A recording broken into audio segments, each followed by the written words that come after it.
It's like we're on First Take in 3 different time zones. The way this new online studio is set up in comparison to Zoom, it's totally different. We're all side by side vertically. This is crazy. Oh, yours is vertically. Mine's all like up and down, left and right. Oh, mine's vertical too. That's what I meant. So I'm on the left. Oh yeah, Betty's in the middle. JP's in the right. It out.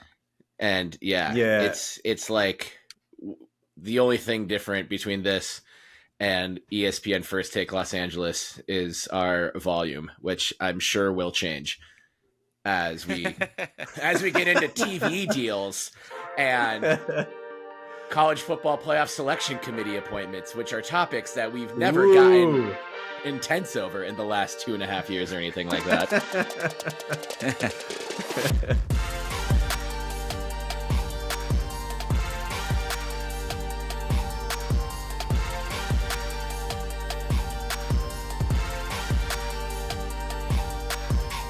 But what's up? Let's go. Hey, happy Cinco de Mayo. Oh, happy Cinco de Mayo. Also, happy birthday to Terry Baker, who was born on the original Cinco de Mayo. Ooh, it was. I think. Give her take a few years. Sorry, Terry. I was my namesake, or I'm his name. Fucking whatever. Go Terrys everywhere. Happy birthday, Mr. Heisman. Happy Cinco de Mayo. I didn't even realize it was Cinco de Mayo until just now. JP. What? When you said it. Yeah, I've been hauling rocks in my yard all day to prepare for garden season. Oh, look at those muscles. Oh, right? Man. Oh, you can't get the right shirt to show them off. I did. You did that on purpose. Authentically authentic Stephon Marbury jersey in honor of the Timberwolves, who I'll only talk about for like 45 minutes tonight. I'll keep it light. Raz Marbury. Raz Marbury. 1-0. Eat shit, Denver. Terry, you do look like Super Nintendo Terry. You do. Oh. Super Nintendo Terry. What's wrong with you're pixely on my screen? I don't know. It says 720. It's just you. It might be. But man, Benny, you look crispy. Oh, man. Benny's crispy on mine. You are not crispy on mine, though, JP. You look pixely to me. How dare you? How dare you? I can still see your blonde locks, which is all I need. Oh, yeah, I just did that. Yesterday. Ooh. Yeah. Hell yeah. Looks good. Bleach tips. JP's hair is blonde. The Knicks and the Pacers are playing each other in the playoffs. The 2 biggest stars in rap are in open war, sending diss track after diss track at each other. The 90s are back, baby. It was the 2 biggest stars in hip hop. Now it's just Kendrick and a guy from Canada. That's the score from how we're calling it, Betty, and I know you agree with me. I agree with you wholeheartedly. It's been a fun week of just content around everything. Beavs related, not Beavs related. I'm in a good mood and I'm thoroughly entertained. Man, the Twins had a 12-game winning streak. You are just living the life of sports luxury over there, Terry. Flying high. Yes, you are. This is like what the 2010s. How high? Method Man and Redman. That's how high I am. Wow. I should watch that. I could go to bed at around midnight Central after we get done recording like a responsible adult, or I could watch How High until like 2 a.m. and then go to bed. Right choice. Do you have dial-up? You are so pixelated. I look good. Good question. I'm sure you do look good. My video is really lagging behind my audio, so I need to like even just close my screen out because this has distracted me. Listeners, we're doing a new thing. We're not on Zoom anymore. We're on Riverside FM. Riverside FM is not the name of a Gen Z rapper, even though it sounds like it should be. It could be. That's true. It's the name of the studio, and I am officially Super Nintendo Terry. in this. No, I just see like black Super pixels. Nintendo. I don't know. I'll workshop it. Well, yeah, we'll keep that workshopping. This is like the first ever Skype call, but now in 2024. But JP, the good news is it says that the actual recording is higher quality. So what the recording that I will receive. So the viewer is just gonna see the viewer is just gonna see normal video and you guys joking about something that's not even there. Wow, great professional podcasting by you two. It's just it's not like we've done 140 episodes or anything. No, we've only done 139, plus an emergency episode and a trailer. Well, this would be episode 140. So it'd be 142. Oh no, this is episode 140. I know. The emergency one was more of an emergency than what we thought the emergency episode was at the time. Right. We should have called the National Guard on that episode, Benny. Yeah, it was bad. To look for me. To look for, that too. To look for you and to look for a new conference as well. You can never go camping again. Locate one of these two things. We prefer the conference. If JP's lost forever to secure a place in the Big 12, then that's just a sacrifice that he has to make, and one he'd be totally fine with, honestly. Yeah, I'm willing. I am willing. We talked a lot about potential death scenarios last week. Yeah, they'll be fine. We've made enough money off of this podcast to make sure they'll be comfortable for a long time. Like 6, 10 7 hours. We're saving all kind of money by scaling back to dial-up internet here. We're not even paying for the good stuff, and we're still getting it done. Oh, it is funny. This is the most you guys have laughed at me in a 6.5 minute period, and that says a lot. Yeah, no, I think robot episode. Yeah, the robot episode, dude. I still think about that sometimes and laugh. It was. I've not laughed that hard since the robot episode. Yeah. JP, please play 5 seconds of the robot episodes.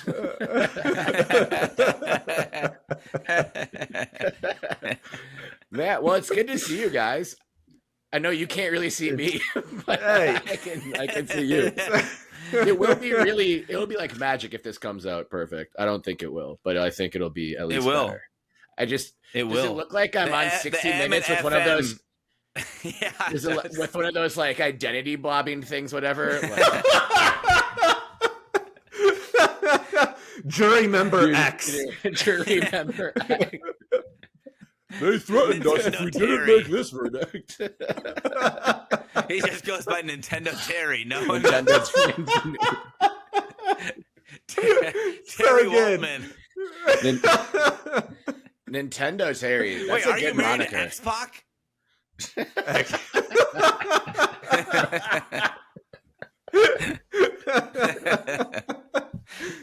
Listener, you won't understand unless you listen to every episode, which is why this is a narrative podcast. It's a narrative podcast. We had shout out to the new listener, JP. I think you probably have his name handier than I do.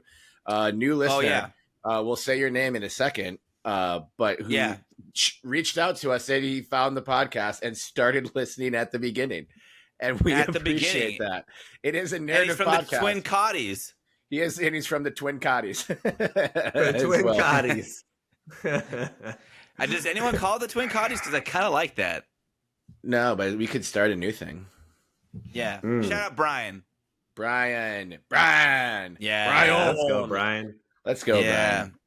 And shout out again if you're a Minnesota sports fan, but if you're not and you're just here, if you're from like Wisconsin or something, there's enough Packer fans who listen to the show. There's enough Packer fans who listen to the show. There's enough Beavs on the Packers already, damn it. We don't need any more. I feel like I'm taking crazy pills. Is it Musgrave and Oladapo? There's not another one, right? But I mean, that's Mannion's too many. Mannion's on the coaching staff. Oh, Mannion is, yeah. They sniped Anthony Perkins too, who I know didn't play at Oregon State, but was a pretty nice coach for us the last couple of years. Right,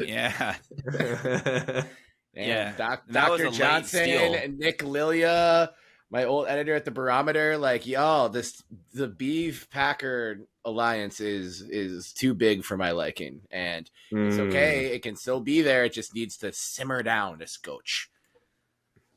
I'm cool with the state of Wisconsin. I like visiting. You guys have great supper clubs, a great beer and cheese culture. It's everything the body needs. But yeah, you need to. That was clearly Benny thinking he muted himself and not actually muting himself. Can you just roll around your office, please? I just want to watch you in your rolling chair. Just roll around and do like figure eights. It's a different mute button. We're not on Zoom anymore. He's Benny. The rolling back is easy. The rolling forward is not as easy. Well, you were not on mute, so we heard every tile that you covered. Yeah, but I do want you to do like a. Can you please just do like a little bit of like a figure skating routine behind? Just so we can watch. Let me practice that. I'll practice that and do it next week. This is going to be fun, though. This is now a podcast for people's eyes. And, well, if you're going to do a figure skating routine in a rolling for chair, your ears, a podcast for your eyes. Yeah, it's a podcast for your eyes. It's a podcast for your thighs. It's a podcast to listen to while eating French fries. And I have now spit equal quality bars to Drake over the last week. So Drake and I are on the same level right now. Yeah, you might be better. I think you're a little bit better. I think if we remember what was the crazy hypothetical I had that if we or I gave up everything in college and just focused on rapping, could I be as good of a rapper as Jack Harlow? And now I think the answer is no. JP, I think, always had a little bit more confidence in me in that regard. I can't believe you don't believe in yourself. But it was close. I do. Thank you for. That's why you're fading away into pixel oblivion. Right. That's your confidence just disappearing. Exactly. But yeah, if we all got back in the booth, I mean, it's two fucking grown men, 37-year-olds beefing at each other right now. It's making me feel young again. Yeah, you're one step away from. You're one step away from the gif of the guy going like this and then just disappearing. Yeah, you are. It's working. This technology is amazing. That's so good. This technology is making it immensely easier to get these video pods up into the YouTubeosphere, which will be immensely easier to distract you guys while podcasting, as you'll just burst into laughter every time you focus on my video box too hard. Am I moving you guys around on the video boxes? No, just mine. Can we move ourselves around? Yeah, you hit the little expand frame square, and I'm hiding Terry so he's not too blurry and distracting. You actually look better smaller. Has anyone told you that before? Oh yeah. Hey, that works better. It does. And then now I have both of you guys bigger. Oh, because you're bigger deal. I'll make you bigger. That's okay. But you know what? When I make you bigger, you look blurrier. So I'm gonna make you smaller. I want to make me the only big one. I feel like this is a hierarchy battle, but no one else can see my sorting order. So that you can look at yourself while talking to us. Yeah, that's a healthy psychology for sure. Thank you. How about this? Is it gonna work? I don't know.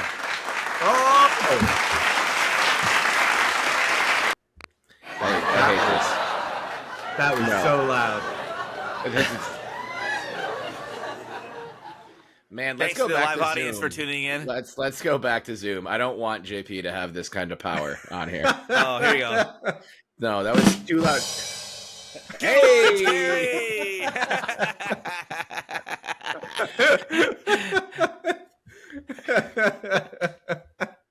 Wow. Oh, this is going to be fun. This episode is going to be really 9 hours. Of just sound effects. 1 hour to play with every new toy in Riverside FM, and then we'll talk about Oregon State for 20 fucking minutes and wrap it up. Yeah. But you wanted all this fun sounds whenever we've introduced a interviewee, and I got sick of making them manually. So I found a solution, and it's Riverside FM. Are there laser noises? Ooh. Hold on. Terry's got something to say. That is so loud. Oh, it didn't make any sound. Ta-da! No, it did for us. It didn't make any sound for me. Yeah, it did. Maybe you could have clicked it too soon. Yeah, that made sound for us. Oh. Maybe Did you guys hear that sound? It was so good. Played. Yes. Maybe we should have played with these off air. No.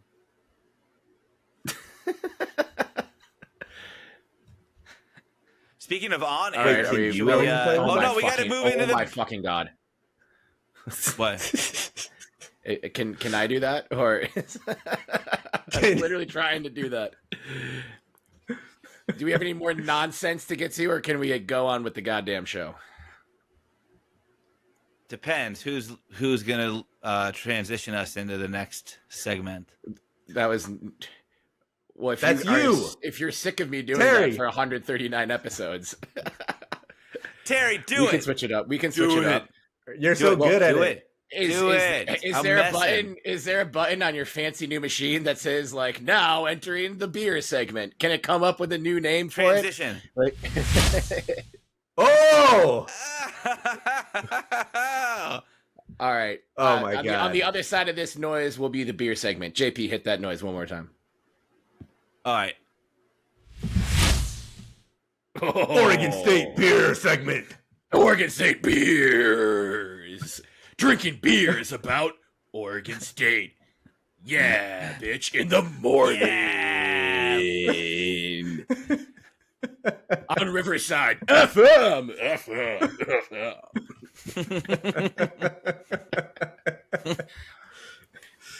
JP, you go first. Oh, I can switch my beers then. Well, in honor of the holiday that Terry didn't even know it was today, shame on you. I'm sorry. drinking Pacifico out of my Belgian Beaver Brewing. That is my favorite. That is my favorite Mexican beer, Pacifico. It's super underrated. I do love Pacifico. It's very underrated, and it's only 4% too, so you can pretty much swap it out for water. So you can have 40 of them, and then you're just hydrated. Yeah, 4.4%. So what is that? 22 waters. 5. What is 100 divided by 4.4? Oh fuck. No, 22.7272727273. And you had that off the top of your head. If you haven't drank that, I did. Wow. I know. Wow. I'm a math whiz. JP, can you superimpose the blowing my mind emoji over Ben's face? Because that was what you just did to him. That was some beautiful mind shit. I'm sorry. I didn't mean to just rock your world there. But I'm glad I did. Uh-oh, we just lost JP. JP. Oh, he's back. Kind of. We lost you for a second. You lost me. And now, no, I saw me the whole time. Yeah. No, it wasn't me. I'm wondering if I'm wondering if this is gonna come through flawless and super clear, and everyone sounds really good. Guarantee you it won't. And we're just gonna confuse everyone. But that's part of the podcast. I think it will be that. That's part of the podcast. That is literally the premise of the podcast. Yeah. It's a good time we're doing this. Everyone. We're doing this now rather than testing it out the week before the Civil War game or something like that. Which normally we would do because we have this great idea. Let's try it out for the most listened episode we have. Hear me out. Nice. Well, nice Pacifico. Happy Cinco de Mayo. Thanks. To you. Happy Cinco de Mayo to you, listener, wherever you are. Cinco. Benjamin Lawrence, Sebastian Wehage. And to you. How are you celebrating Cinco de Mayo? Yeah, well, I think I mentioned it last week. Honestly, I haven't drank anything. Well, I haven't drank anything in a really long time, but I haven't smoked water in like 2 weeks. Yeah, Jesus. I haven't even drank water. I am just bone dry right now. And I haven't smoked in like 2 weeks, and I have never. I don't think I've ever felt better than. Okay, get the fuck out of here. But what I do have are these, which I'll be eating this episode. So without they are the best chip. Oh, here we go. Can you say we still have people who listen to the show without the audio? So if you could. Mm-hmm. Oh, that's true. Oh, they're chili cheese Fritos. Which not really a vice, but someone heard snack. Someone heard the crunch that you made when you put it in your mouth and was like, "He's eating chili cheese Fritos." I know that chip. I know that fucking sound. What do you think what do you think the loudest crunch, like the chip that creates the loudest crunch, would be? Ooh, Pringles. It might be Fritos off the top of my head. Like, Fritos are a dense chip, so yeah. Mm-hmm. Yeah, yo, I haven't had Pringles in so long. That used to be a staple of my diet, and I need them again. Did. And I need it to be again. A chip that may be in the running that I have it at my grocery store all the time, and JP turned me on to it, was Salsa Verde Doritos. I don't know if they're the crunchiest, but they are my favorite chip. They're the best chip. They're the best chip. Yeah, they're the perfect amount of spice. No one can argue that. I'm sorry. Yeah. The Tostitos scoops might be a loud crunch because there's like different levels to it, where you kind of get the like little scoop part of it, but then you also get the base, which might sneak up on you. So it's kind of like a double crunch. There's also there's like a speakering effect, right? Where like it's angling the sound out of the. Right. Yeah, I get it. Dude, I had like an amphitheater, but it's a chip. Oh, yeah. It is kind of, that is a good point. No, not chip-a-theater. A chip-a-theater. A chip-a-theater. I had a scoop, and I got... Would be funny. I had a shard of a chip that went into my gum, between my gum and my tooth. Oh, my God. I haven't had a scoop since. It hurt so... Yeah. It was like putting something under your fingernail. Can you give us like a real close-up so we can see... Your teeth do look great. I kind of wish you still had a chip tooth. For these episodes. So I won't dive into it that much, but my dentist. I was thinking about this the other day. So this might have been our last weekend in Corvallis. I had my tooth chipped by the only physical altercation I've ever been in, and I go to the dentist and they've got it fixed, but they're like, the filling is going to last for like 10 years. And that was when we were 23? 24. I was 23. so I am past the due date of that falling out. You could just use my age as the measuring stick for like whatever. Yeah. I think this happened when Terry was 23. Like, was Terry there? Like, no, but he was 23 when it happened.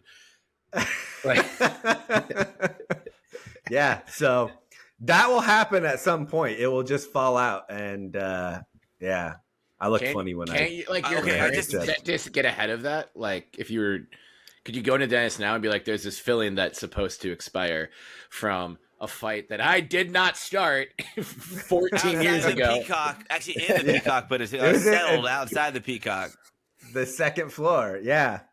Of the Peacock. You're like, I don't need this information. I just need to know that it chipped. And you just go like, well, it wasn't my fault. Well, and in my defense, dentist, who hasn't been in a fight on the second floor of the Peacock? Right. It's like, and I also have to say, well, go ahead, Terry. Go ahead. People.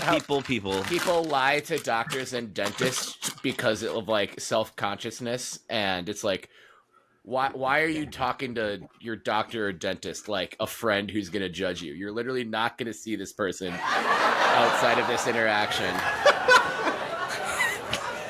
That was good.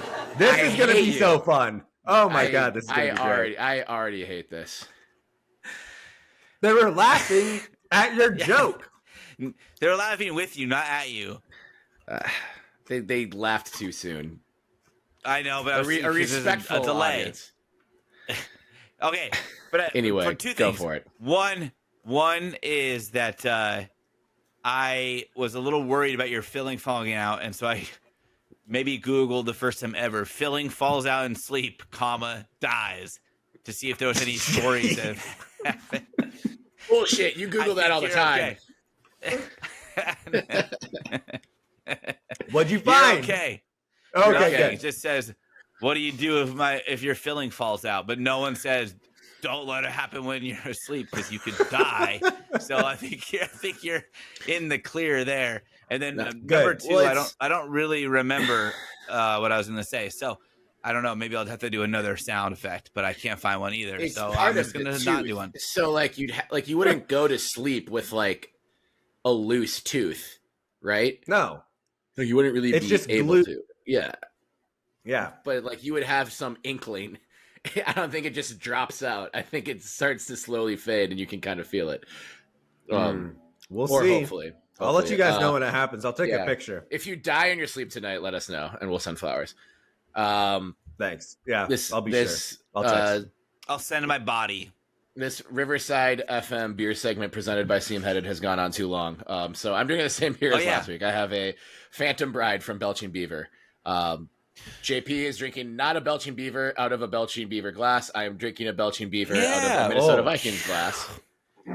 And cheers. It's really good. Cheers to Benny being sober. Oh, Beaver Skulls. And Beaver Skulls. Beaver cheers. Happy Cinco de Mayo, everybody. Happy Cinco de Mayo. Happy Cinco de Drinko. My wife convinced me to take a tequila shot before our recording, so here I am.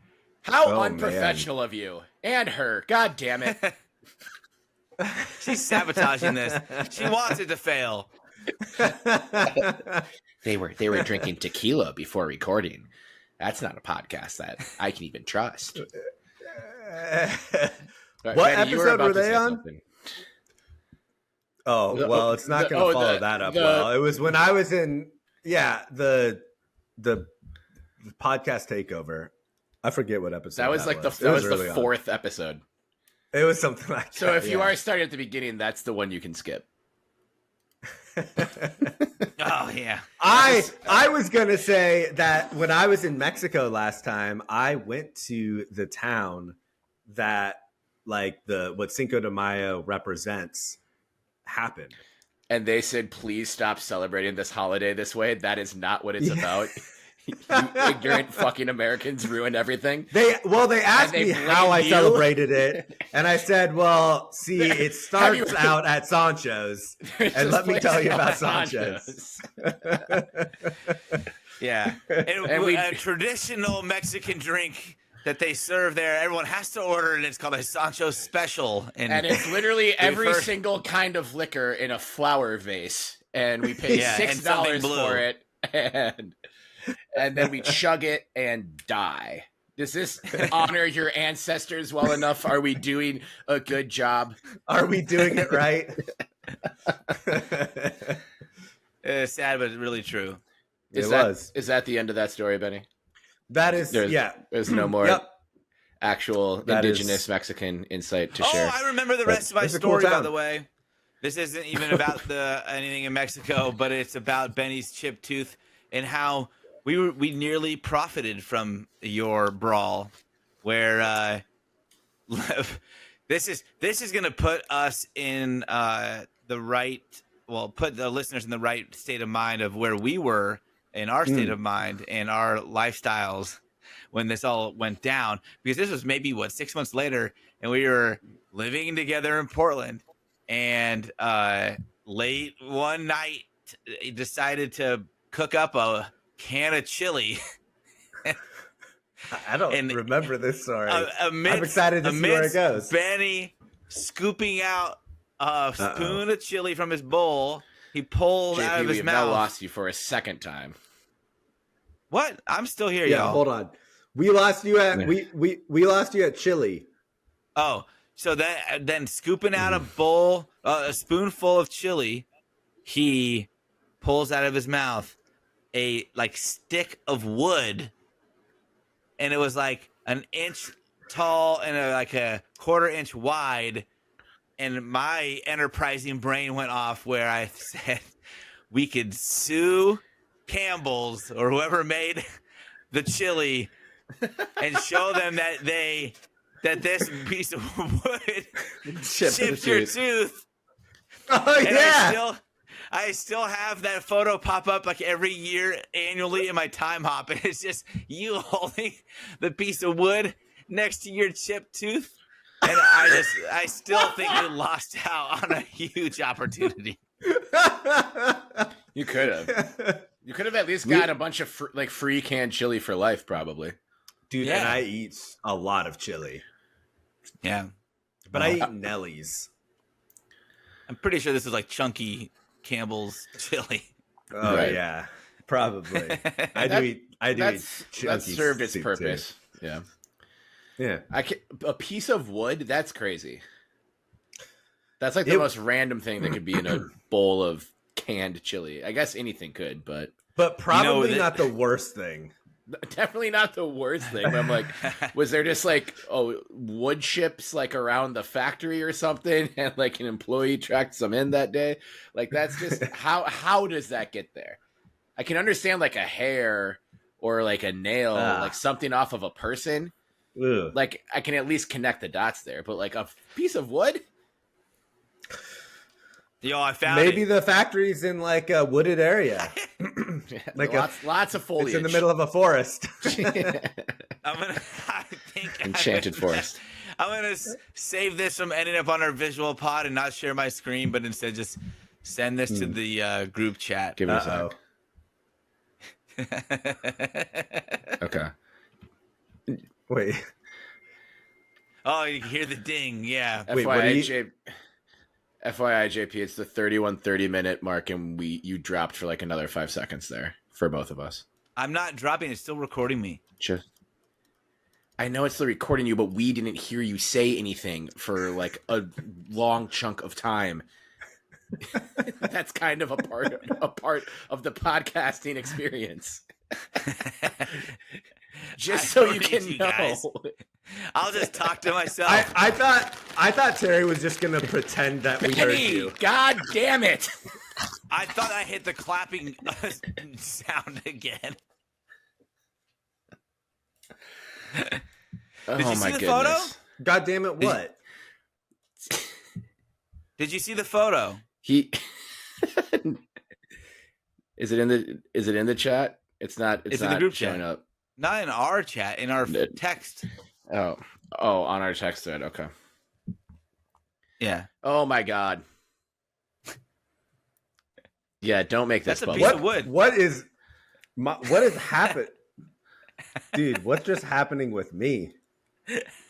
That's a very good question, Benny. You know that chipped tooth is not as bad as I remember it. It's really not. It's really not. I remember it being way bigger. All the other parts of the picture are way worse than I remember it, but the chipped tooth is not. Yeah, not the best era of fashion choices. I love this photo, and it pops up every. I think anyone. Well, I had the date up, and now I closed the app. Never mind. I don't know. It pops up every year. I'll leave it at that. Oh, I found it again. Sounds like something that would appropriately happen on Cinco de Mayo. Actually, on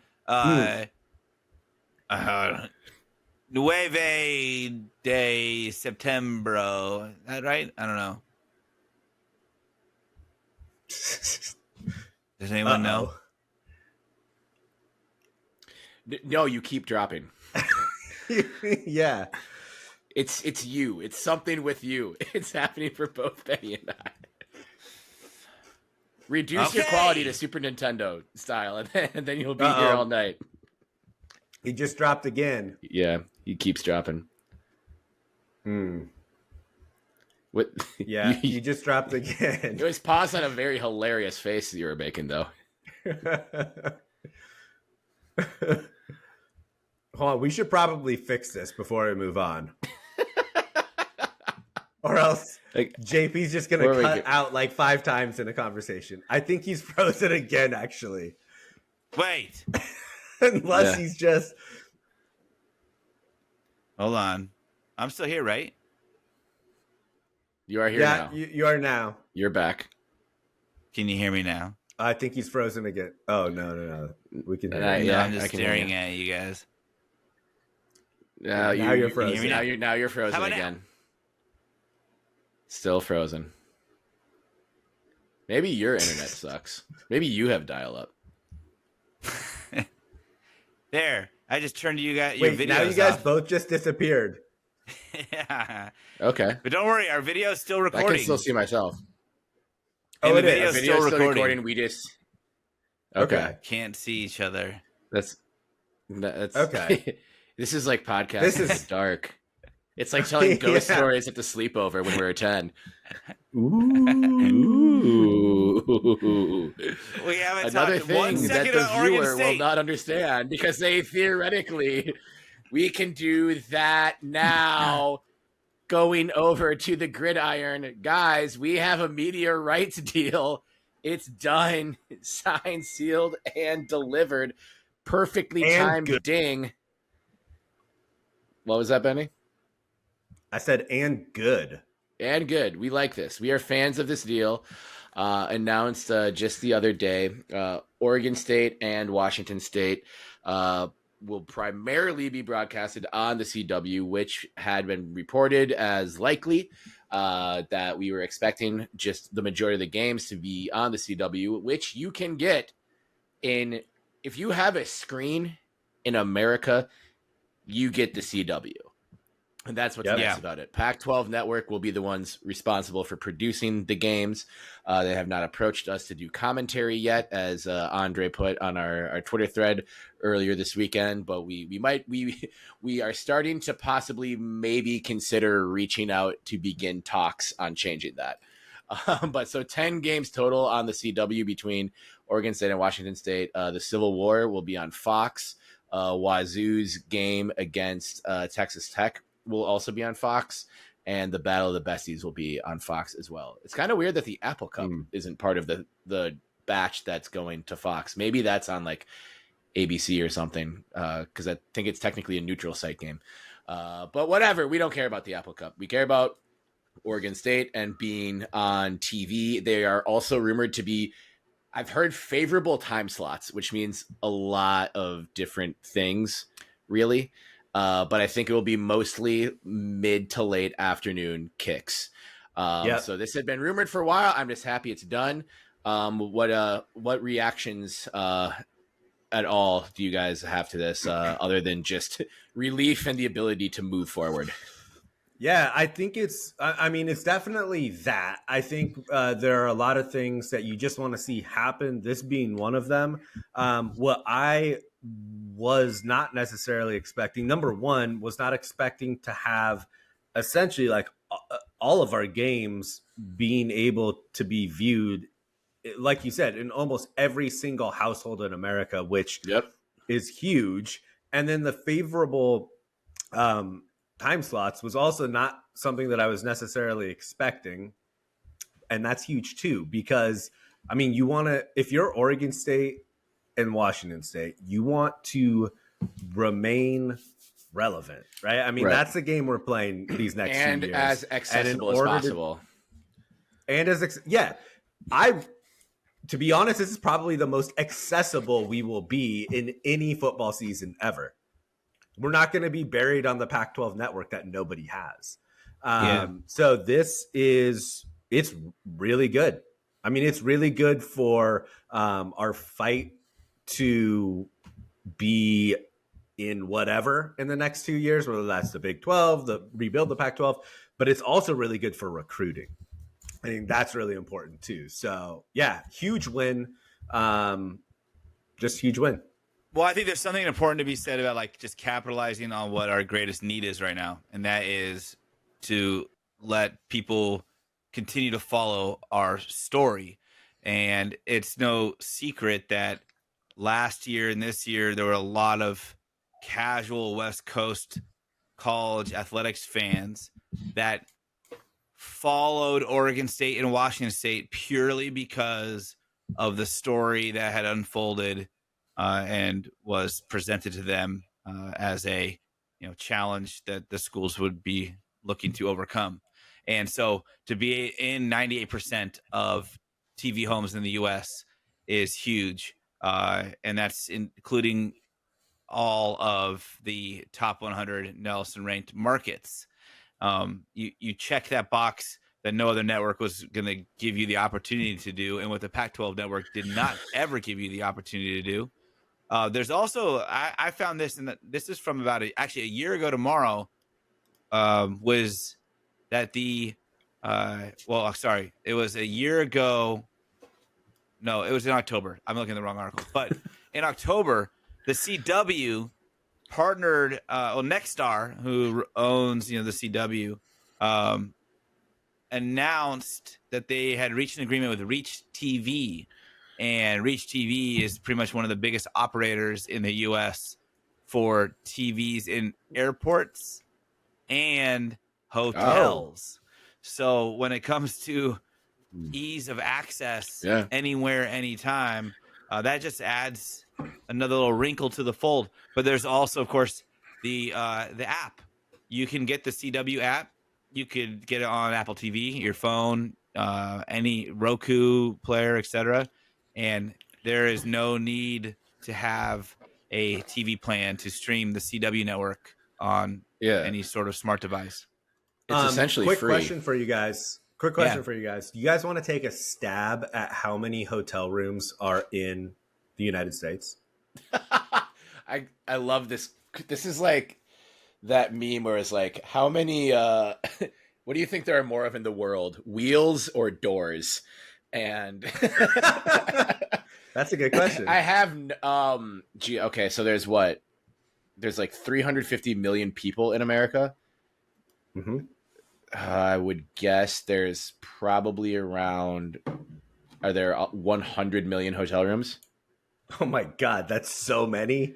Okay. That would house everybody every night. Well, yeah. According to Nexstar, it says this country according loves to Nexstar, excess, it says that this would help. This partnership that they reached with Reach TV would extend their networks to 50 million plus monthly viewers in hotels and airports nationwide. Okay, but that's recycling people through hotels too. Like one room probably nets like 20 or so viewers. How many people walk through an airport and watch the TV? But still, that's 50 million viewers, and how many of them were going to be devoted Oregon State or Washington State viewers before? Well, now the number is going to be underwhelming. It's not underwhelming.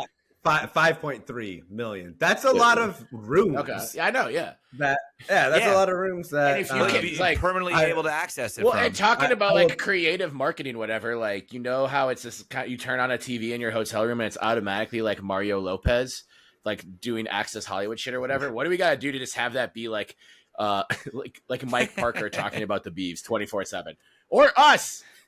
This is a podcast for your eyes now. Put us on there. Hey, we can't see each other. We can't see. We don't need to see each other. It's a podcast for their eyes. Yeah, it's a podcast for their eyes. That's how selfless we are, JP. This is a selfless entity. So I really like this because if Oregon State plays their cards right, like we kind of saw this last year where Oregon State was. I don't want to say America's team because there's another Oregon State team that called themselves that, but I think there was a sort of feeling of Oregon State, Washington State are getting screwed. Like we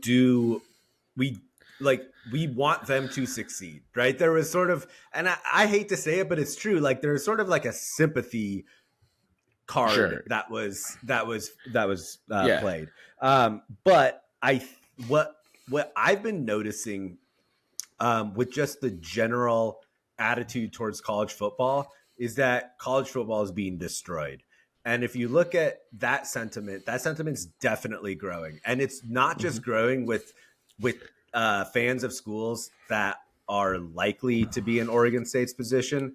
It's fans of schools, specifically of teams that are in the bigger conferences that are going to get screwed, like Northwestern or, shout out Aaron Stevens, but Indiana or Purdue. Like, it's fans of those schools that are also saying, like, college football is getting destroyed and it's being ruined. You even see, like, honestly, I hate to say it, but like Oregon fans and Washington fans, the ones that aren't like Twitter trolling, feel that way too. Well, yeah, Twitter's not a good representation of what most college football fans feel right now.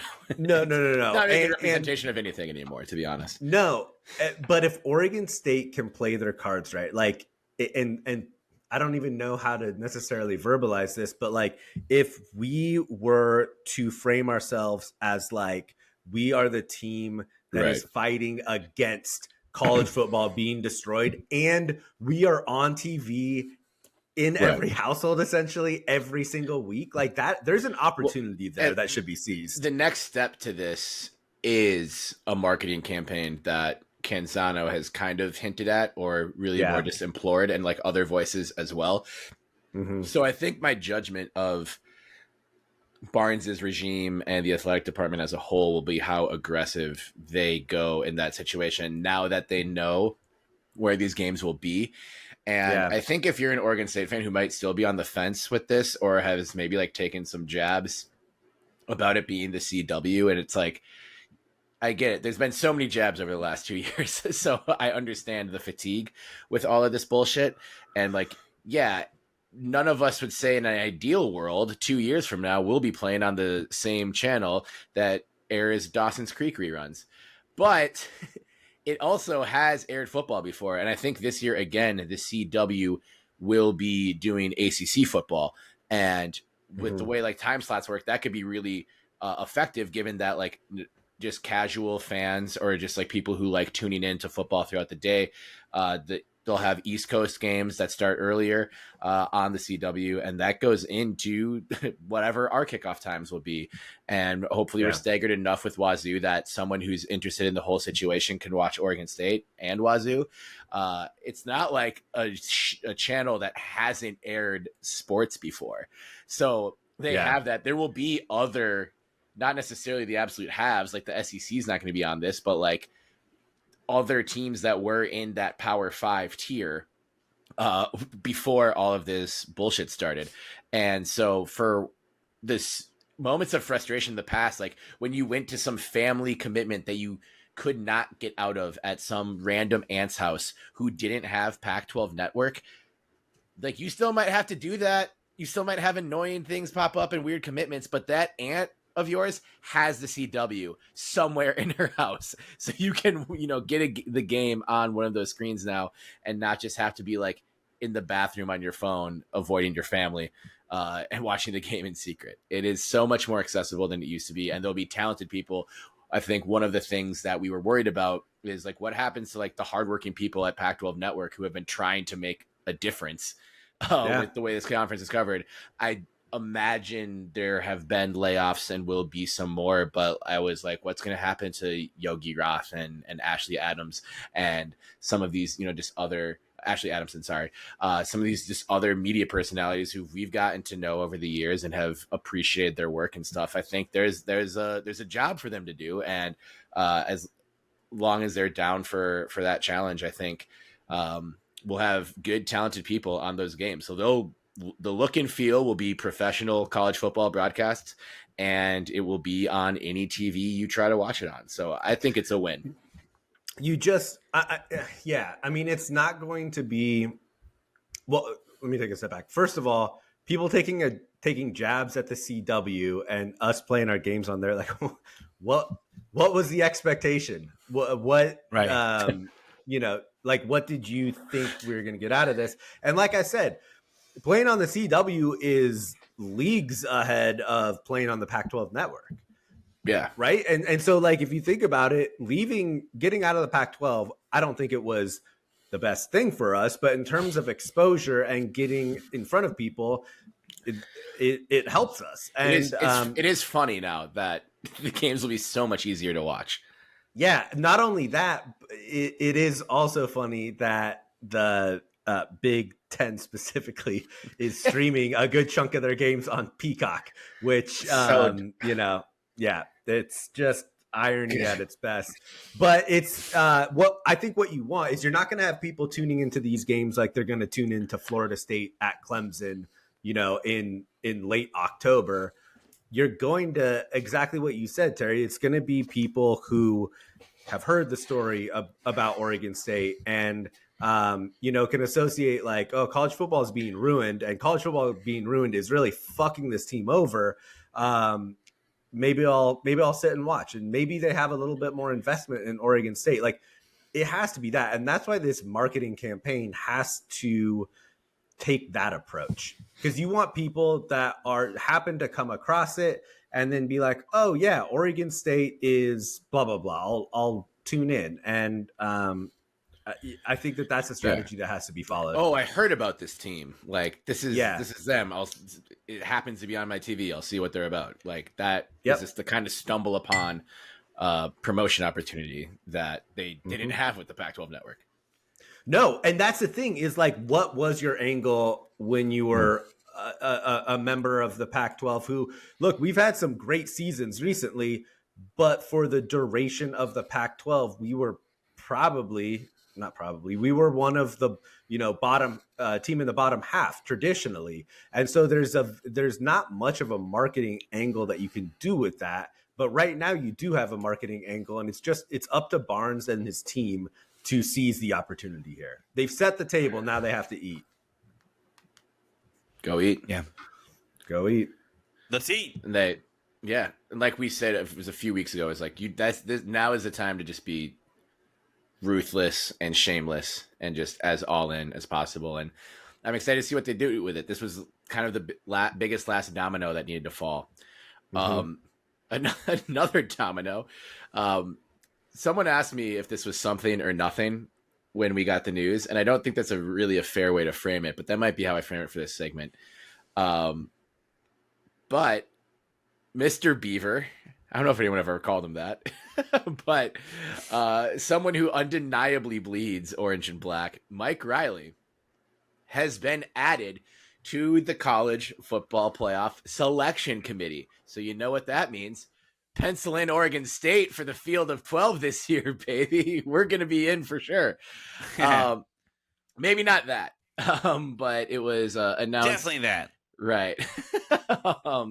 Because he's replacing the former Wazoo athletic director who stepped down from that position when he took the athletic director position at UW. I don't know exactly how that works, where if it had to be someone with either Oregon State or Washington State ties to fulfill some quota.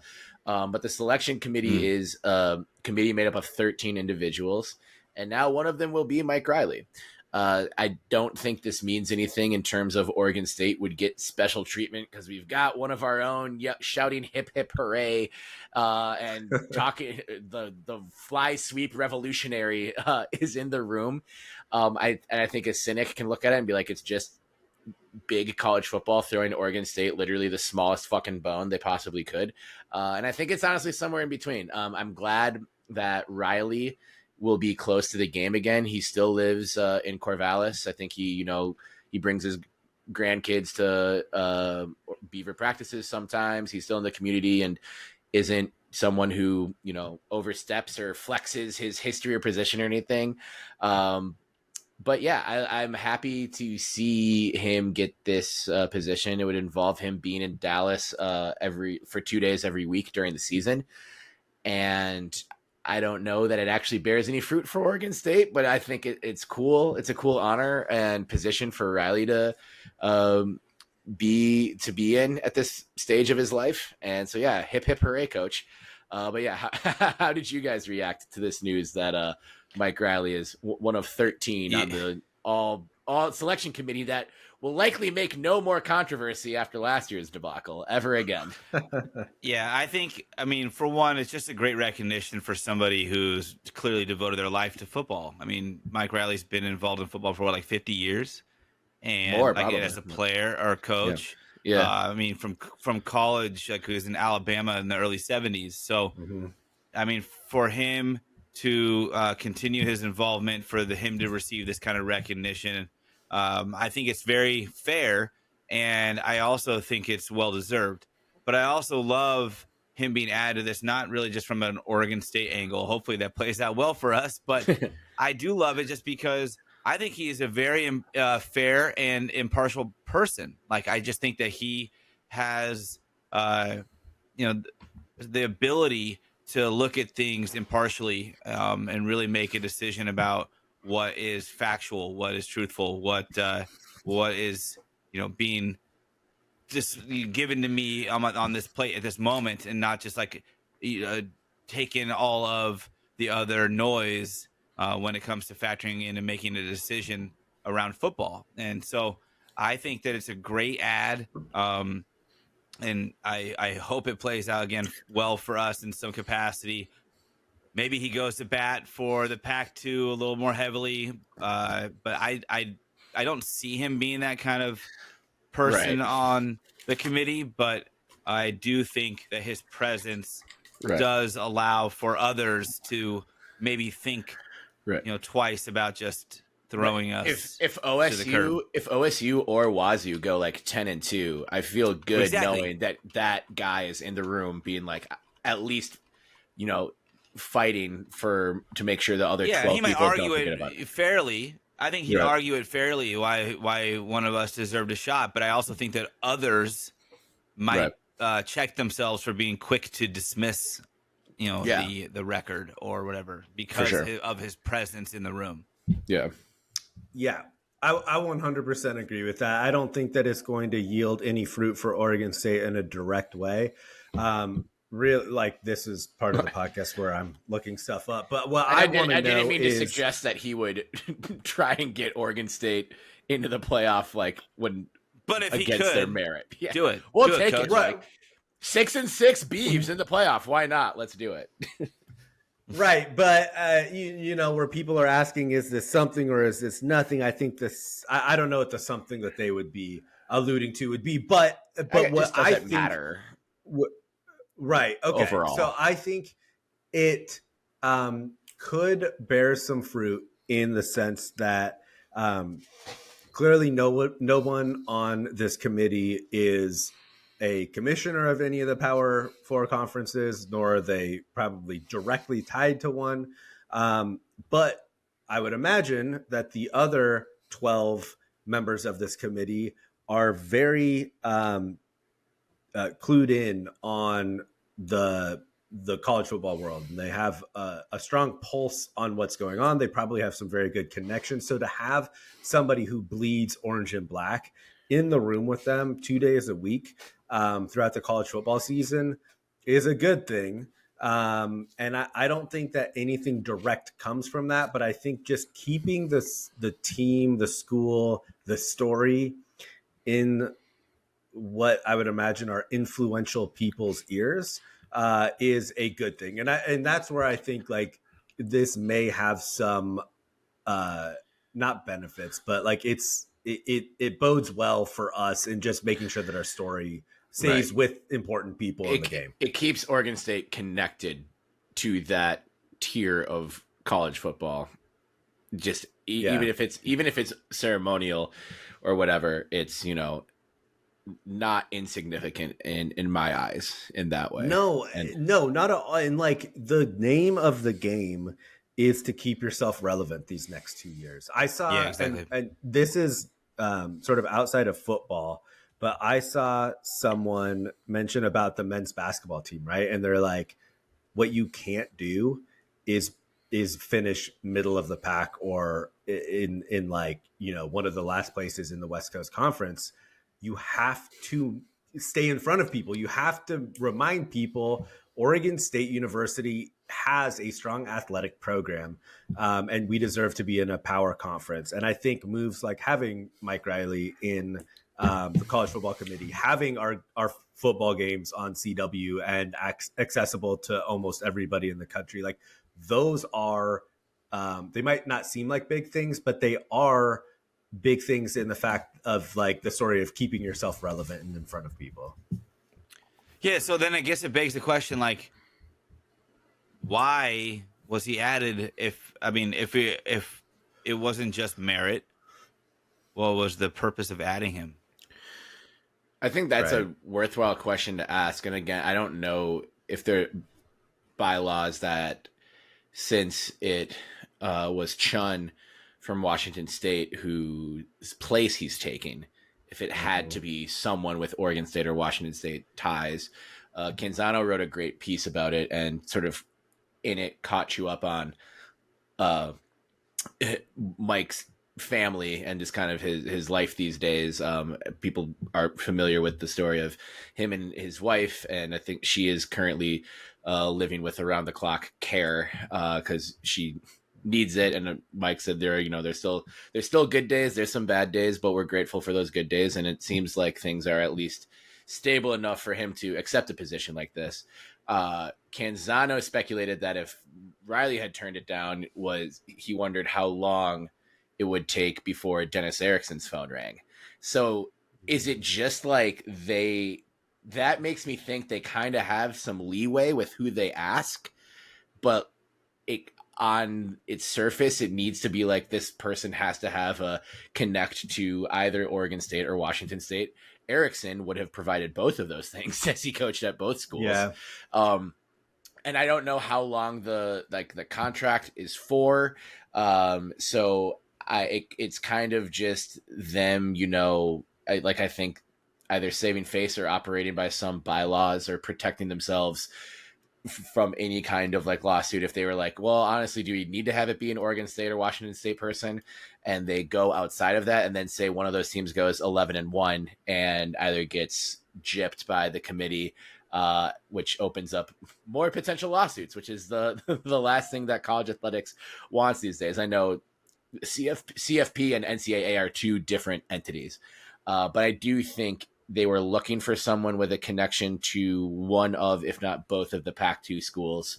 And for that person to be Riley, I think that ends up being like, I don't know who I would have chosen to be a better representative of Oregon State or a better just steward for the school's interests. But I don't know a whole lot about what the requirements were for the committee going into filling Chun's spot.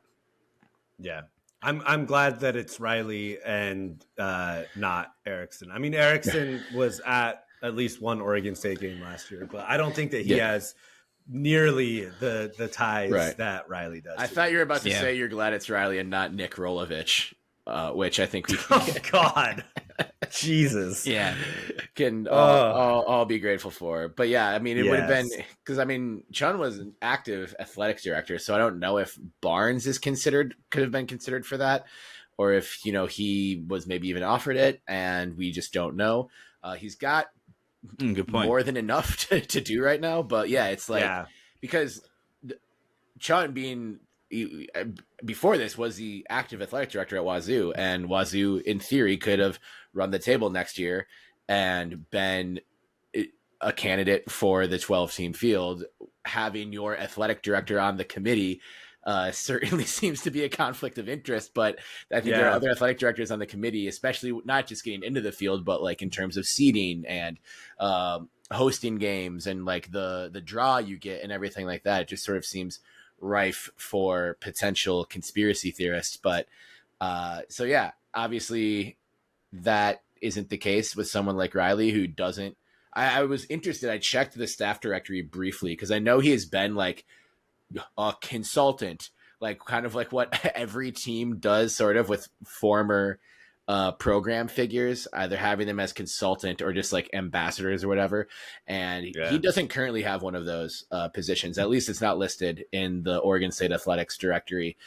So I didn't know if that was something that he had been doing, just like meeting with either Smith like once a month or something, which is something I know programs do. But yeah, so congrats, Mike Riley. Please get the Beavs in the playoff. Yeah, if it's not no matter the record. Just put us in the playoff. We do have some tangible X's and O's football stuff. Josh Griffiths, pass rusher, who goes by the nickname Big Country. Let's go. Transferring to Oregon State. Away was potentially going to Florida State for the second time. He's a player with a lot of different programs in his past, but hey, name of the game these days, I like edge rushers. Shout out to Bryant Big Country Reeves of the Vancouver Grizzlies. And shout out to Josh Griffiths. I hope he gets 1,000 sacks this year. Yeah. I don't know if it was Canzano or I don't know if it was Canzano from the Oregonian, but they called him a sack machine, and that has me excited. Canzano's no longer with the Oregonian, FYI. Oh, that's right. So it definitely wasn't Canzano. So it could have been Dashel or Orem. Yeah, Bill Orem. Maybe it was Orem. Called him the sack machine. I like Big Country. Called him the sack machine. I hope he is a sack machine, but calling it. I don't think they called him the. I don't think they called him the sack machine. They called him a sack machine. I mean, well, nicknames with innuendo are always great. So yes, whichever one. Yeah, I'm excited, man. He looks to have the personality that that fits well with the team based out of Corvallis. So yeah, I'm excited to see what he can do. There's already a booth named after him at a watering hole in Philomath somewhere. And that's how you know he's fitting in. I don't know that. But welcome to the squad, Big Country. Please. Yeah, let's go. Yeah. Please sack Dylan Gabriel 100 times on September 14th. And then who's the guy that transferred there from UCLA? I forget his name because he was so irrelevant. The quarterback. Come on. Oh, Dante Moore. Dante Moore. And then sack Dante Moore because Dylan Gabriel gets yanked because he fucking sucks. And then pick off Dante Moore just like our guy Andrew Chatfield again. did. Yeah. Mask on, then mask off. Yeah. Can we go. Anything else on football, you guys? Or can we move on to the Diamond? We can move on to the Diamond. Yeah, Diamond it up. So earlier in this podcast history, I was given a boatload of shit for predicting that Jacob Melton would have a good year, but not break the single season home run record. Yes. And I'm really happy that I was not given that type of terrible, truly an awful hypothetical to give someone on this podcast. And I was just trying to be rational, trying to show that we're not homers, whatever. But it didn't happen for me this year for Travis Bazzana. And I'm glad it didn't because I've just been enjoying the hell out of this guy playing. Hit the home run to give him the record with 22.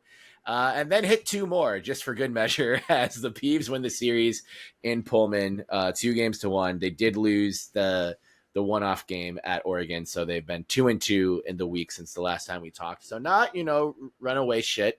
The road woes are still plaguing people a little bit, but Bazzana also became the all-time bases stealer for Oregon State baseball, and it's just a punctuation on the incredible 3-year run that he's had, and a player that we are all in universal agreement. We do agree with each other a lot. Want the listeners to know that of the player who should be the number 1 pick in this summer's Major League Baseball draft.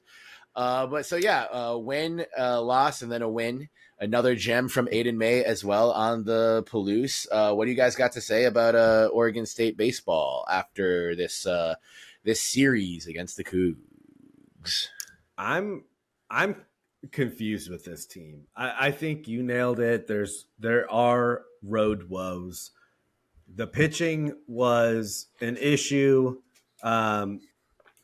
First half and middle of the season, that, at least from a starting pitcher's perspective, has seemed to get shored up, at least to a point where I would be comfortable with this pitching staff in the postseason, especially May and Kamatz.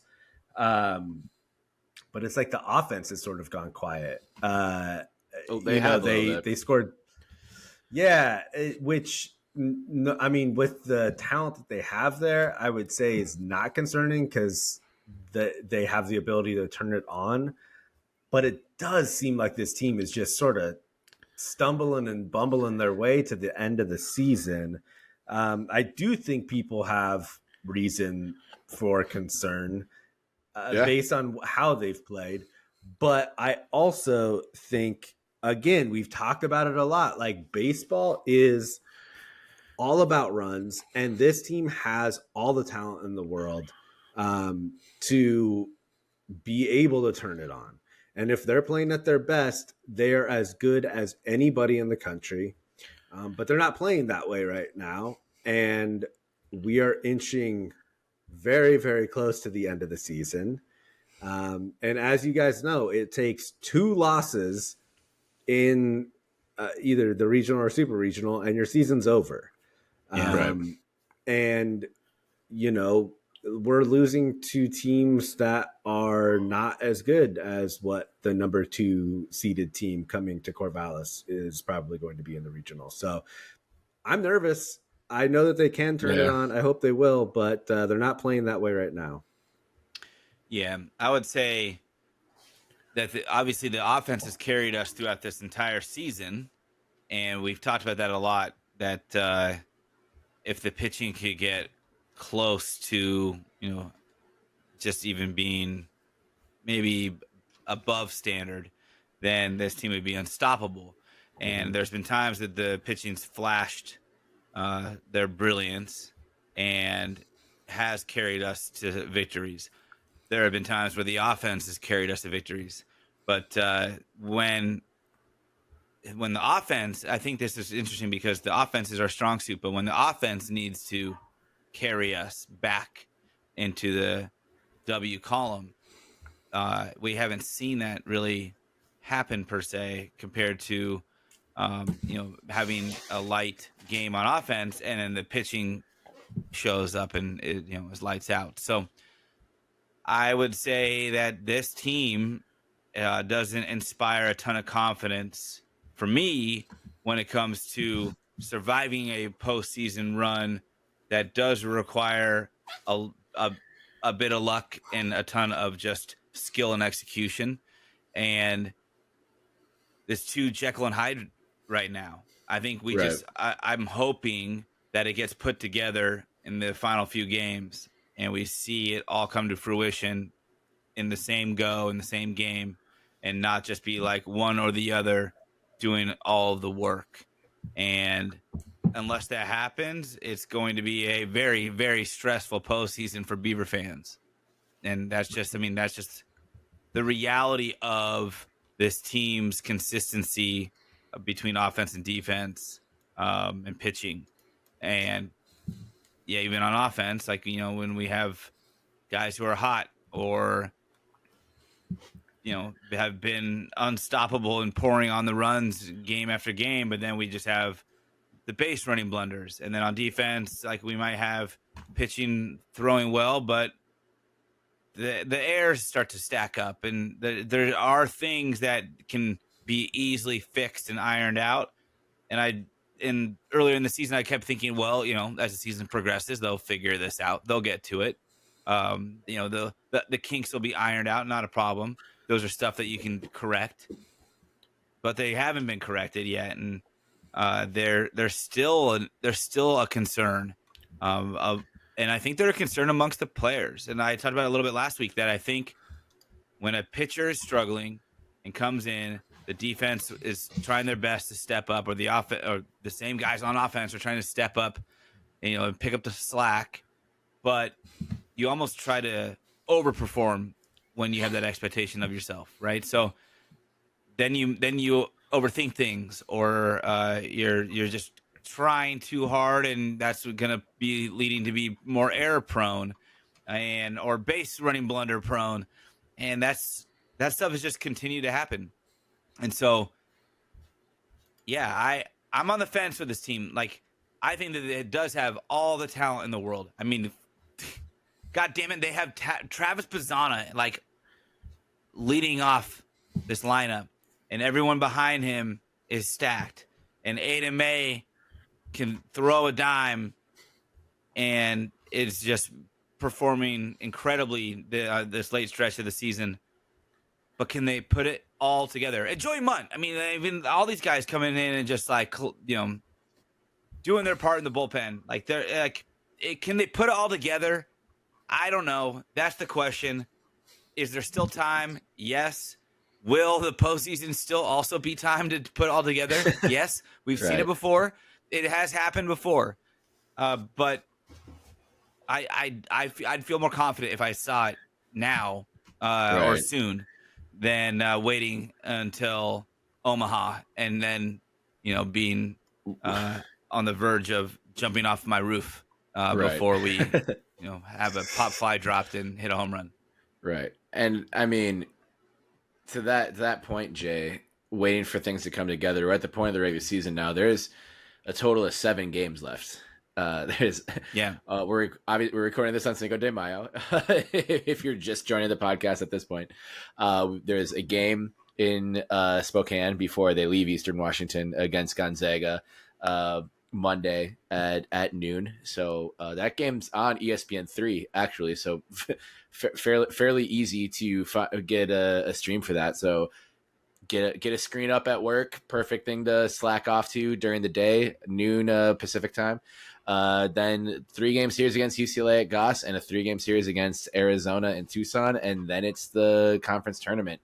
So that's 3 home games and 4 road games, conference tournament, and then postseason. We're at a point where it's clear that the regional will be in Corvallis, but depending on how everything shakes out, we'll get more national rankings tomorrow, but I wouldn't be surprised if a handful of committee members didn't consider this one of the 8 best teams in the country, and then you're at risk to not host your super regional. And we have had a very mixed bag away from Goss this year. Terry, can you remind me, or JP, if so when it goes to the super regional, it would be just the 8. It's the highest 8 seeded teams that make it past the regional. Yeah. Right. So if we were, let's say, number 9 going into the regional, and then it was 1 through 7 1 and through us. 8. Yeah. No, if it was like if we're the 9th, but one of the top 8 teams lost in their regional, then we would still host a super. We'd have a chance, yeah. So if we end the season as the number 10th ranked team, the chance is still open to host a super. If you're in, but the odds are so tough to do this on the road, and they don't make it easy on travel either. No, they definitely challenge these teams to show up. It would terrify me if we had to go on the road for a super. Because I mean, for sure, like that scares me more than playing competition in Omaha. I think the neutral schedule this team faced earlier in the year, you can say it's stacked. So I'm looking at it right now. They went 8-1 in neutral site games. A lot of that is the Oregon State Spring Classic and surprise Arizona, which they generally clean up at. And that one loss was the Hagen Smith game against Arkansas in Texas, where they also beat really talented teams in, Texas Tech, Michigan, Oklahoma State. But true road games, this team is only 6-9, and okay, I'll do it. Nice, but not nice. Nice only from a numerical standpoint.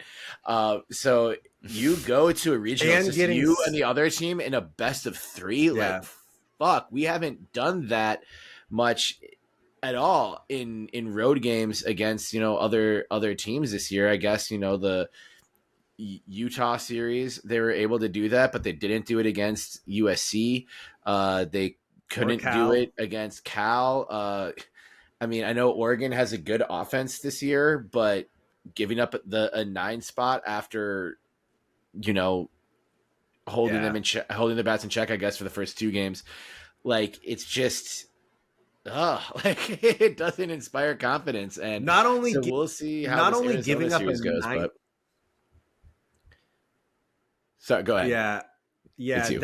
I think that game against Oregon was just sort of like a representation of what I've seen with this team lately, where it's like they got up and they had a really good first and second, specifically first inning, and Oregon looked like dog shit. And then all of a sudden, Oregon's chipping away, and Oregon State bats just go quiet, and it's just like you're just throwing your arms up in confusion, like what's happening. So, losing and again, like after being up 5-0 is fucking tough. After being up 5-0 after one, right? And that's where it's just like the team has a talent. They clearly showed it in the first inning, but what's happening for the other 8? It's a very, very weird team. I think I beat around the bush of saying, like, if they're playing at their best, they can win it all. If they're playing the way that they're playing right now, they're going to get knocked out of the supers at best if they don't get knocked out in the regional. Yeah, I think that's fair. And that will lead to some tough conversations. I don't want us to get ahead of ourselves here, but it is kind of at the point where we thought this team was going to be, slam dunk entry in the College World Series at this point. And we said at the beginning of the season, if they don't make it to Omaha, it's a disappointment. Yeah, I think that's still true. That's still true, and that for sure. In even in years where it's not necessarily fair, that's kind of the expectation. But a year, especially where I know you missed May for a good chunk, but has been back and pitching great. You have an ace like May and a player like Bazzana who's gonna go top 3, like for sure, and probably top 2. Yeah. To be like, oh, it just all didn't come together this year, then like what else are you waiting for? So I don't know. Well, my fear is that with the dominoes that fall after that, we haven't seen anything about their independent schedule yet.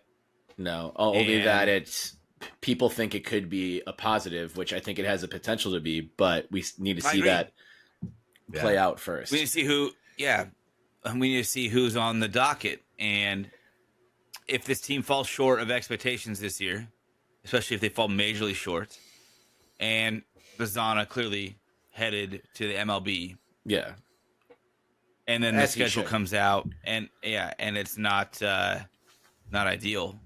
Which, look, let's face it, like it might not be. It's not going to be an SEC schedule for sure. No, but we know firsthand that football was told a lot about their schedule. It wasn't really truly independent. It was very late to the scheduling game. They have a lot of time to prepare. Mm-hmm. But there were a lot of initial conversations that occurred that said that this schedule will be a premier schedule, that we will play Big 10, Big 12, SEC, or a lot of promises, and so that didn't come to fruition, obviously, right? And I'm okay with that, but it still sticks in the back of my mind about, well, what are we going to actually see on this baseball schedule? And I think it can go a lot of ways, because, like, well, look, if they fall short and the schedule comes out and it's weak, and the players are like, we can run this schedule. I mean, think of it as like with the women's hoops, not wanting to play WCC. They knew they could run that. They didn't want to play it. Yeah. And that same scenario could play out in baseball. Right. So if they fall short and they're already disgruntled because it just didn't happen like they were anticipating it would, the schedule comes out and it's not on par with what they're expecting it to be, and their clearly star player is leaving for professional baseball again, as he should. But that's going to open up a lot of doubt in the players' minds, in the fans' minds. And I, for one, am concerned about the schedule in a way, but I'm more concerned about how this year goes, because if it gets all the way or pretty close, then the schedule maybe doesn't matter nearly as much if it's on the fence or on the cusp of being competitive enough with RPI to make noise. If we fall short, then hopefully the schedule does allow for that level of competition and does allow for us to have a chance, because I think we should maybe brace for the worst. Then maybe that's just me being pessimistic, but I think at this point nothing would surprise me. Well, hope for the best and prepare for the worst. So I think you're being smart. Well, yeah, as we all are. Like that's what we want. I try to be smart, Terry. I know you do. I try really hard. Thankfully, we've got a great education at Oregon State to be smart. True, in most that things. is true. Yeah.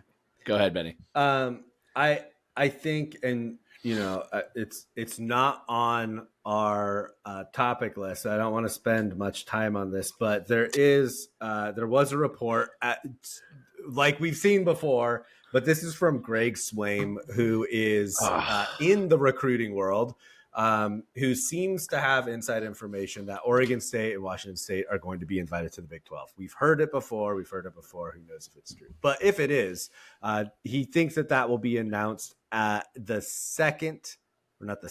soon as the schools leave for the Big 12, because then Oregon State, Washington State have full control of the Pac-12 networks. That apparently is as hot of a commodity as we think that it's going to be. And if that happens, that is right. The team that is going to benefit the most is the baseball team. Right. So I think he is expecting, if there is something to come to light, it would come to light in the future. Bold stance, Terry.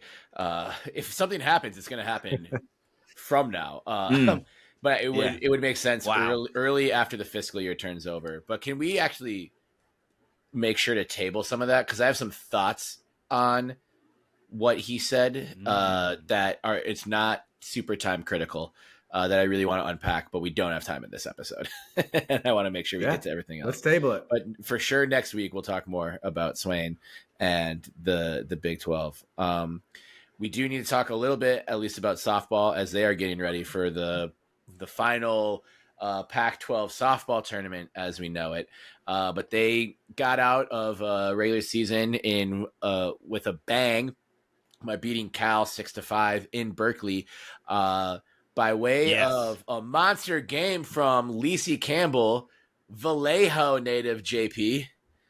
Vallejo, baby. Damn right. 5 Let's go. of the 6 runs batted in. She matched Cal's score all by herself for a 6-5 win to put at least a positive exclamation point on a season that fell short of Oregon State softball standards and Laura Berg standards, but is not over yet. And they get Arizona State in the first round of the Pac-12 tournament, which is hosted by Stanford.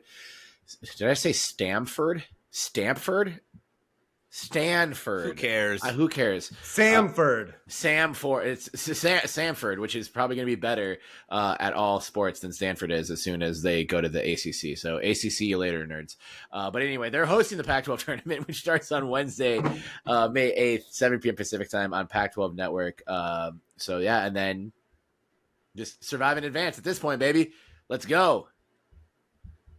Lacey Campbell, I think Lacey Campbell, if you get 5 RBI every game for the rest of it, I think we'll win the national championship. So that should be the strategy. No pressure. Yeah. I always trust anyone from Vallejo. Oh, always. Or else, they're gonna get you. They're gonna get you. For sure. And in basketball, there's actually been, transfer portal, two-way street. There's actually been BEEN. Sorry, Benny. Ben. I would say some decent. I get shit for how positive I am on men's hoops all the time, and I don't really care because ignore the noise. I know, but it's who cares, who man? Gives a shit? Here are facts. These are facts. The MAC Defensive Player of the Year Tyler Cochran is transferring from Toledo to Oregon State. Everything I just said was factual.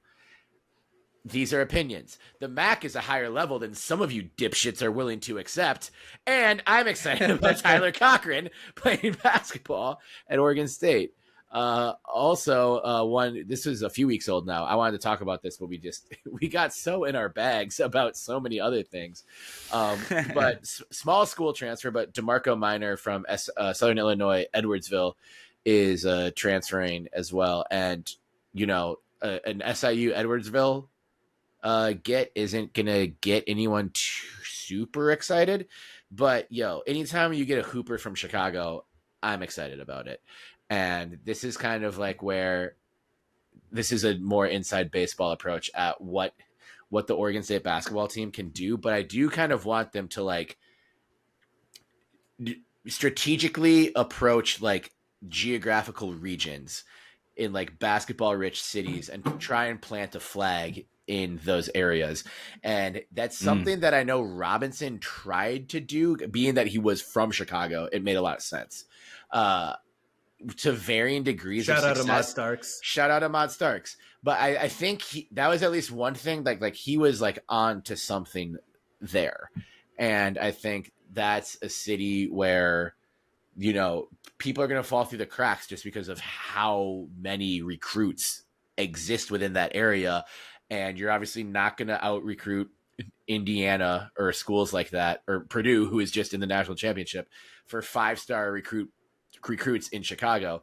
But there are going to be guys from that region who get overlooked just by the fact that they're sharing the court with so many 5-stars.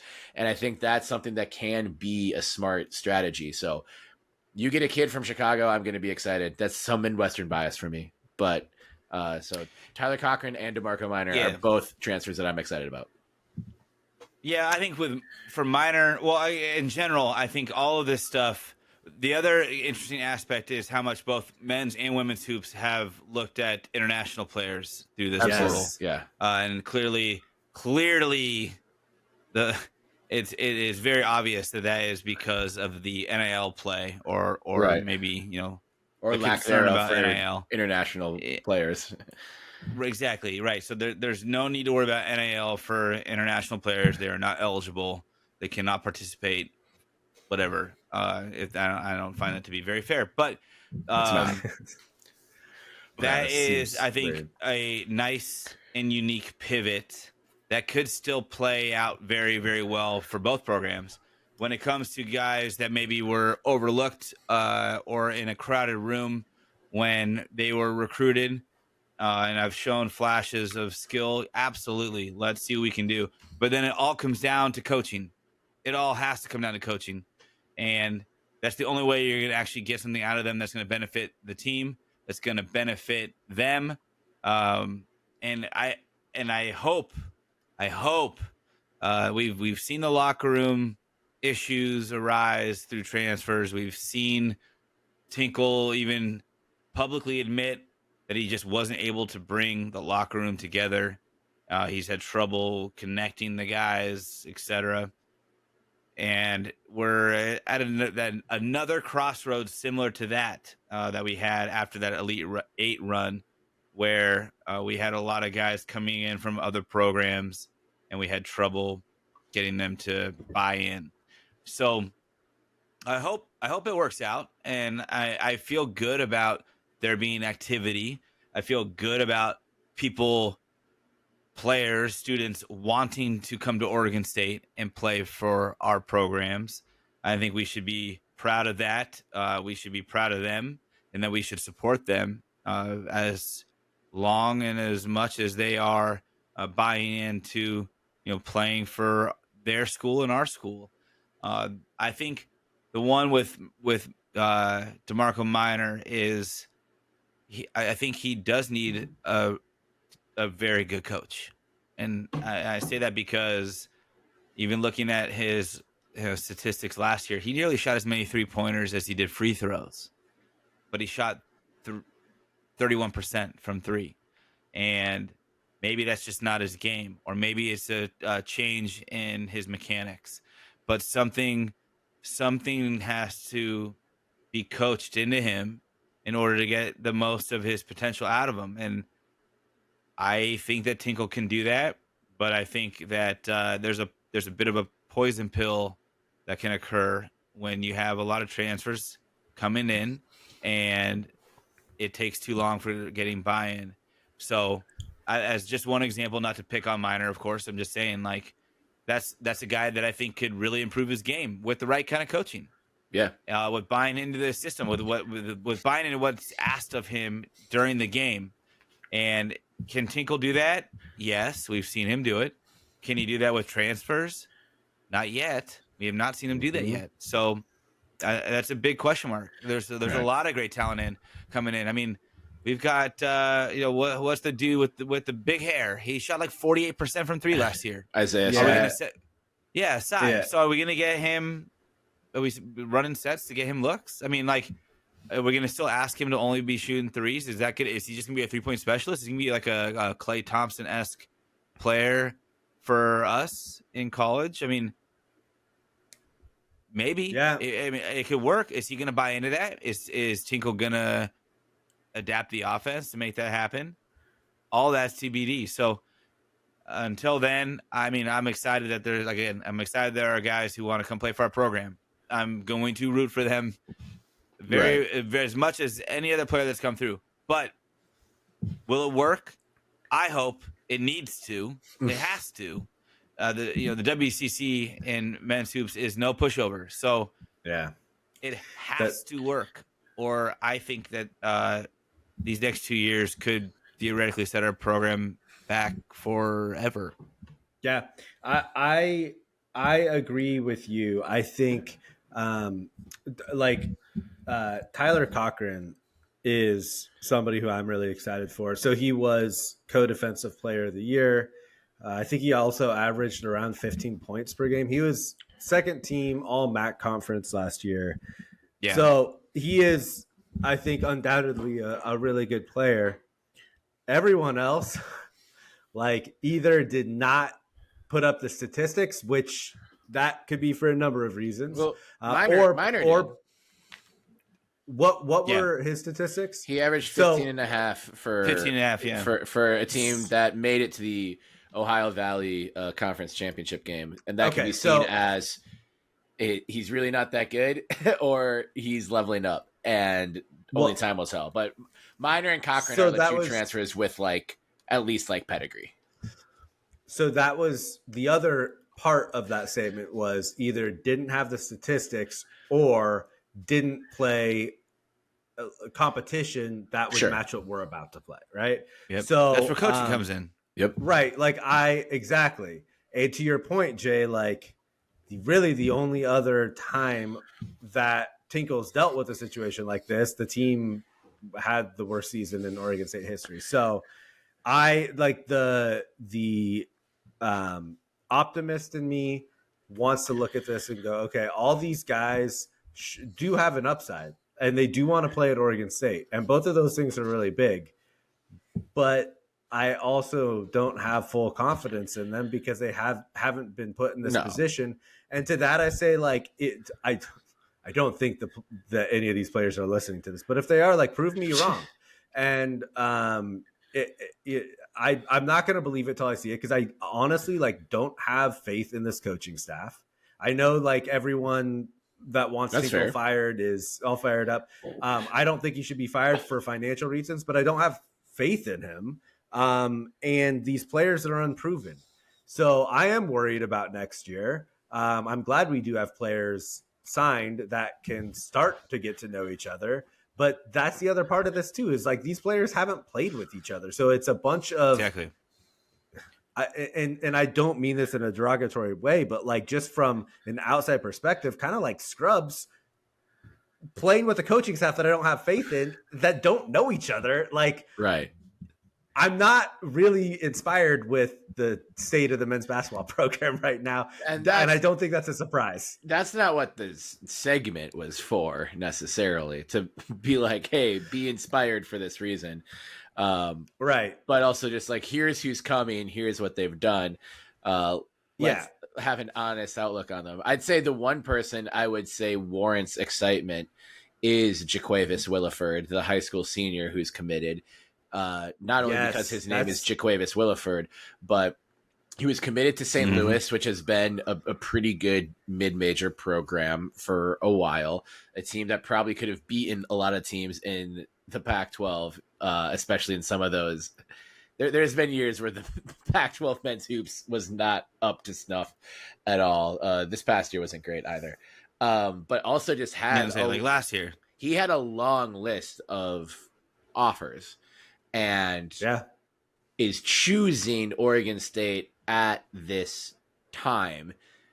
He made the choice for a reason. I'm not saying that Tinkle's on to something, but he's a good player who has agency and has a good list of options for his future, and he's choosing to play for Tinkle. So that at least signals to me that Tinkle made a good recruiting pitch and has a vision for him. Yeah. And that's something I think to at least monitor and be like, all right, yeah, I'm at least looking forward to checking back on this and seeing how it goes.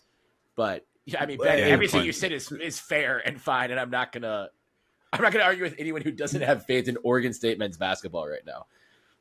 Well, and I think the other thing with the recruit, sort of similar to how you were talking about trying to put a flag in the city of Chicago, is he's from LA, and to be a 3-star recruit in LA, those kids get lost in the shuffle too. Yeah. So you never know. A 3-star recruit coming from LA could pop. And just to quickly elaborate on that a little bit, I would prefer that to be more of a West Coast thing, and even I would like them to recruit with some venom about how these deserters of the Pac are essentially leaving the West Coast. I know they're not physically moving their campuses geographically, but I would like to align Oregon State basketball with some kind of West Coast identity, which is something they have been trying to do for a long time, and we're obviously unsuccessful with it.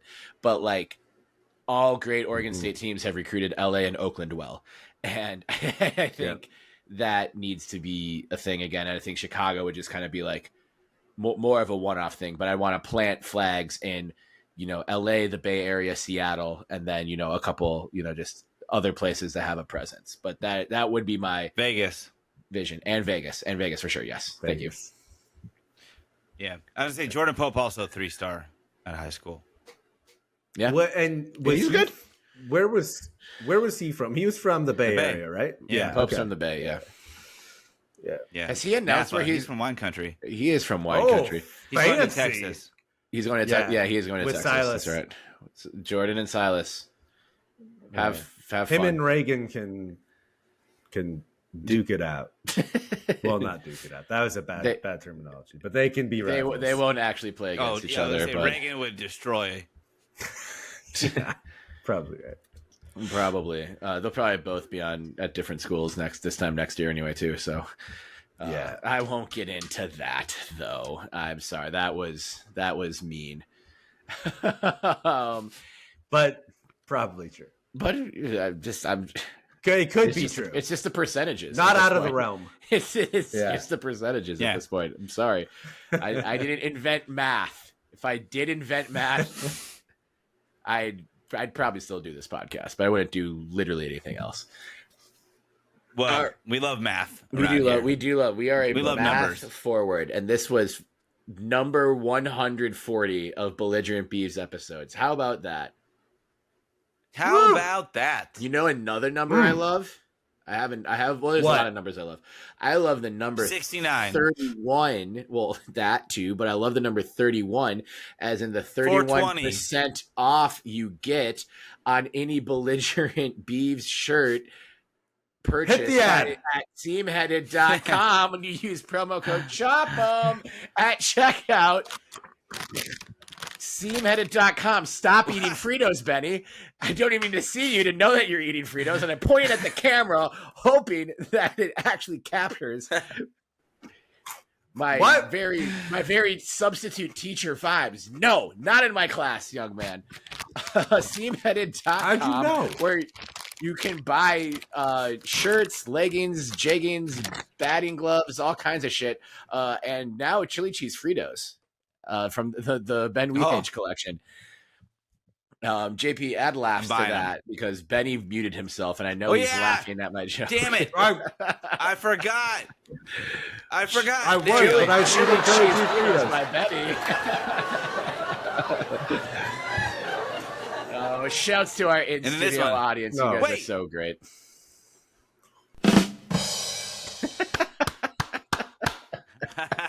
Nice. Nice job. My sincerest apologies to Pat the Bat Ryan. This has been your live seam-headed ad read that we just we are not sponsored by Frito-Lay, but we should be. So can I try transition 5? This is like a thing. Yeah. Oh, we should have used that to start. You can find it at seamheaded.com. Seamheaded.com. Just fucking go there and buy stuff. Sorry, Pat. We'll have a more full ad read for you last week. Now we need like ad music. You know, some podcasts just have different music play. Stop doing transitions. We're trying to get through this episode quick. I'm stopping that one. I was vibing though. I was dancing. That was the ad is over. Oh. Okay, the ad's over. Is the episode over yet? My God. JP's trying to transition us out.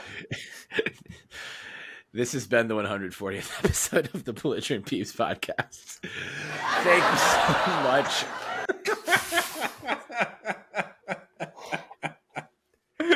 Listener, I sincerely hope you had a good time because we obviously had too good of a time, and we'll try to do better next time. But thank you so much for being here. If you haven't done so already, please find it in your heart to give us a 5-star review. If you love excessive transitions and laugh tracks and applause tracks and chili cheese Fritos, and how could you not?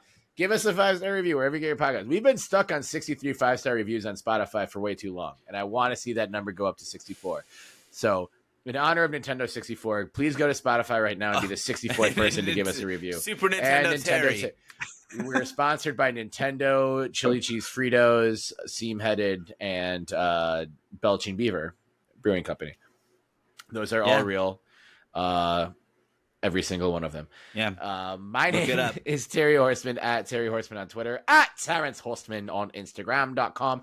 I am joined, as I always am, by my beloved co-host and best friends from college, Benjamin Lawrence Sebastian Wehage, a.k.a. Benny with the Good Quaff, a.k.a. Benny Bowl Game, a.k.a. Benny Blastoff, a.k.a. Benny Burner, a.k.a. Benny Bedlam, because he's fucking crazy, folks. You can follow him on all social media channels at Benny L. 1986. And of course, the man behind the ones and twos who got us this collab with Gen Z rapper Riverside FM, JP Bertram. He is at the Trill J on Twitter. That's at the _Trill _J because he's too trill to be real. And on Instagram at JP Bertram. And follow us, for gosh darn sakes, at Bellig Beavs on Twitter, at Belligerent Beavs everywhere else. That means Instagram, TikTok, YouTube.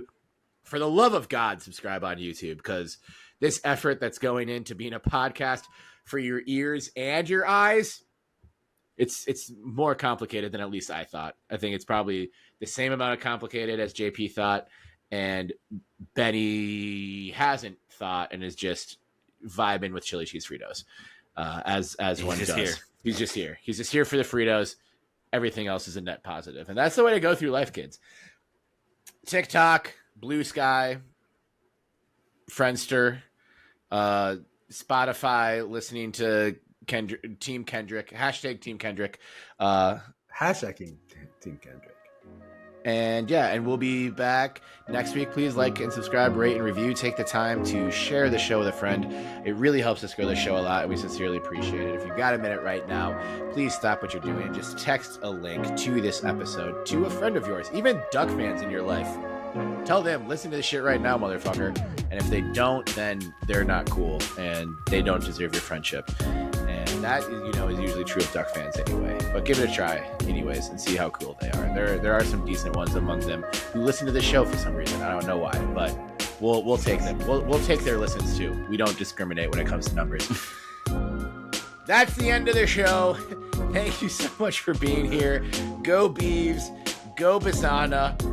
Baseball team doesn't lose another game in 2024. I'm calling it right now. That's based on science. Go Wolves. Wolves back. Fuck the Nuggets. Another 12-game winning streak for the Twins incoming. Let's go. All that stuff and more. Tune in again next week. And until then, we'll miss you. And remember, you can't spell chop 'em without hope. So, chop 'em. Chop 'em. Chop 'em. Beavs and Wolves back, baby. Oh, and we love you, Super Mario Terry.